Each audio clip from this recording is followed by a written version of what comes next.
Now angular magnification. तो angular magnification में image कहाँ पे बनेगी, फाइनाइट डिस्टेंस पे। तो डायग्राम वही है, ऑब्जेक्टिव लेंस हमने लार्ज लेना है, आई लेंस है हमने स्मॉल लेना है, और इसको इस तरह से अरेंज करना है कि जो इमेज है ऑब्जेक्ट इनफाइनाइट डिस्टेंस पे रखा है तो इमेज है वो फाइनाइट डिस्टेंस पे बने। अब देखो यहाँ से कोर्स ऑफ रे आ रही है, कन्वर्ज होगी इस पॉइंट पे, A dash B dash image बन गई। अब आई लेंस का A dash B dash object हो गया और इसकी इमेज कौन सी होगी, A double dash B double dash. अब देखो जो ये फाइनल इमेज बनी है A double dash B double dash, उसकी आई लेंस से जो डिस्टेंस है उसको हमने स्मॉल डी मान लिया, और यहाँ से आई लेंस से और ऑब्जेक्ट था उसको मान लिया हमने ऑब्जेक्टिव डिस्टेंस। मीन्स जो ये आई लेंस का हमने ए डैश बी डैश ऑब्जेक्ट मानना था तो यहाँ से यहाँ तक की डिस्टेंस हमने यू ई मान ली, और ये ऑब्जेक्टिव लेंस था तो यहाँ से और इमेज इसकी इस ऑब्जेक्ट की image A dash B dash है तो इसकी फोकल लेंथ मान ली हमने एफ नोट।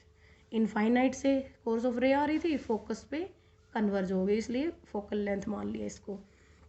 अब सेम मैग्निफिकेशन हम निकालेंगे जो हमने नॉर्मल एडजस्टमेंट में की थी, सेम एज इट इज़, कुछ नहीं करना हमने, सेम वही इक्वेशन है वही ट्रायंगल है, कुछ नहीं किया हमने यहाँ तक, कहाँ तक, यहाँ तक हमने कुछ नहीं किया, सेम एज इट इज़ वही किया है जो हमने नॉर्मल एडजस्टमेंट में निकाला था।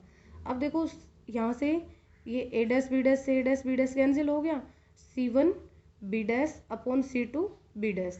अब C1 बी डैश तो फोकल लेंथ है ऑब्जेक्टिव लेंस की, किसकी है, C1 बी डैश है फोकल लेंथ है ऑब्जेक्टिव लेंस की, और C2 बी डैश है objective distance means U E, और लेंस से लेफ्ट साइड में है तो फिर क्या है, नेगेटिव साइन आ जाएगा।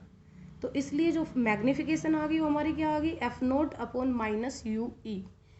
अब आपको लेंस फॉर्मूला पता है, हम यू ई की वैल्यू निकालेंगे मीन्स ऑब्जेक्टिव डिस्टेंस निकालेंगे, तो आपको लेंस फॉर्मूला पता है 1/f equal to 1/v minus 1/u। तो हम मान लेंगे यहाँ पे जो आई लेंस है उसकी इमेज है वो कहाँ पे बनी है, डी डिस्टेंस पे, वो लेफ्ट साइड में है तो माइनस डी ले लिया। अब ऑब्जेक्ट है वो यू ई पहले से ही ले रखा है हमने, लेफ्ट में है तो माइनस ले लिया। अब फोकल लेंथ है एफ ई, वो हमने कहाँ मानी हुई है, राइट साइड में, तो ये होगी पॉजिटिव। ठीक है, अब हम क्या करेंगे, ये सभी वैल्यूज़ है इस इक्वेशन में पुट कर देंगे, तो 1/f, फोकल लेंथ को एफ ई माना हुआ है हमने, इक्वल टू 1/v, v को हमने क्या माना माइनस डी, और 1/u, u को क्या मानना है यू ई। तो इसको सोल्व किया, 1/u को इधर लेके आए, माइनस माइनस प्लस हो गया था, बाकी सबको दूसरी साइड में लेके गए, और यहाँ पे क्या किया हमने 1/f को कॉमन ले लिया, तो हमारे पास क्या बच गया, 1/f कॉमन लिया तो 1 प्लस f/d। अब क्या किया, ये 1/u की वैल्यू को हमने यहाँ पे पुट कर दिया इक्वेशन 5 में, तो हमारे पास फाइनल मैग्निफिकेशन आ गई m equal to minus F naught upon F E into 1 plus F E upon D.